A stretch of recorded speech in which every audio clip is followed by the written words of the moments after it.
solve 18 times x congruent to 8 mod 47. So the first step here is a favorite thing, namely Bezout. And we're going to Bezout 47 and 18. So here's it up 1 0 0 1 47 18. How many times goes 18 going 47? 2, but actually it's better if we do 3. We overshoot a little bit. So we get 1 minus 3. 18 times 3, 54. And we overshot here by 7. So we get negative 7. 0, 1, 18. What should we do here? Well, 7 goes 2 times 18, but it's better to use 3. One more again here, so we do plus 3. What do we get? Let me write over here. 1 minus 3. That gives me 3 here. Minus 3 times 3 is negative 3. Minus 3 times 3 is negative 9. 1 minus 9 is negative 8.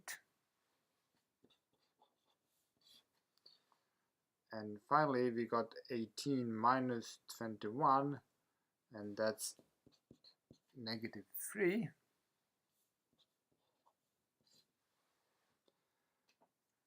And finally, let's multiply this then by minus 2, the bottom row, and add it in here.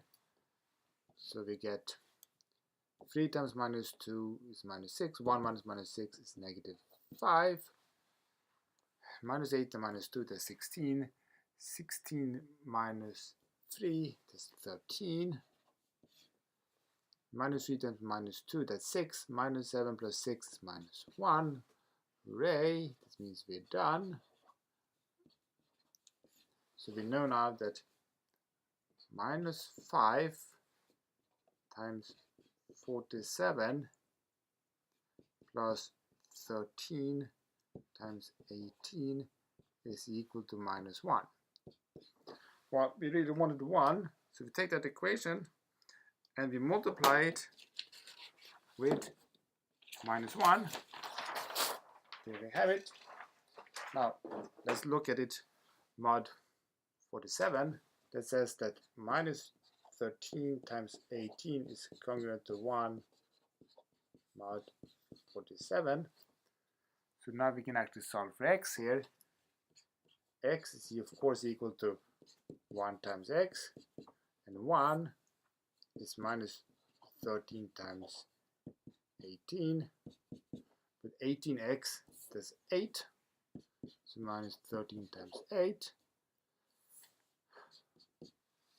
Minus 13 times 8 does not multiply too much, but I can take a factor of 4 here and move it over here. You know that 13 times 4 is 52, so we get minus 52 times 2. 52 is the number of decks in a card. No, number of cards in a deck, I'm sorry.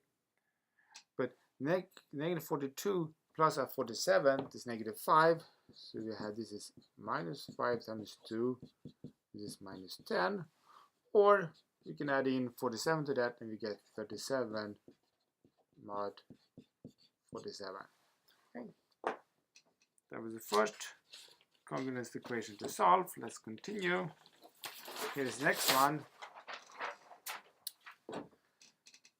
Well, what do you do? We Bezout again.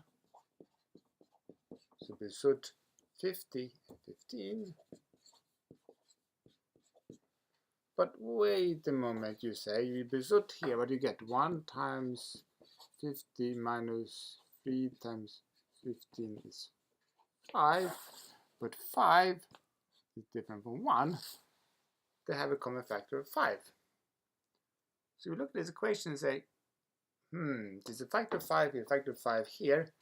So let's look at this equation modulus 5. Well, if these equal to each other mod 50, then you know they equal to each other mod 5. So we get 15y is congruent to 39 mod 5. But that's 0. And 0 times y is 0, so this says that 0 is congruent to, and this is 4, not 5. That's a contradiction, so hence there is no solution.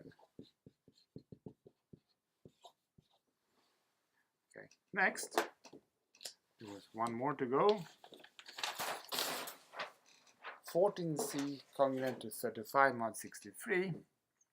Well, now you're already suspicious because you realize that 14 and 63 is a common factor of 7. But good enough, you see there's a factor of 7 here also. So this equation is really 7 times, okay, that's a 2z congruent to 7 times 5 mod 63. So you can cancel the 7s here, so you get 2c is congruent to 5 mod 63 over the GCD of 63 and 7, which you calculate 7. 63 over 7 is 9. So our new equation is 2c is congruent to 5 mod 9. And since this has no common factor, you can do this. But at this point, it's an easy way to do it. Namely, notice that 5 here is congruent to 5 plus 9, that is 14. So the equation says that 2c is congruent to 14 mod 9. Now you can cancel the factor of 2. There's a 2 here, the 2 here. The greatest common divisor of 2 and 9 is 1. You just have to divide out it. Now with division, you can see congruent to 7 mod 9. And that's it.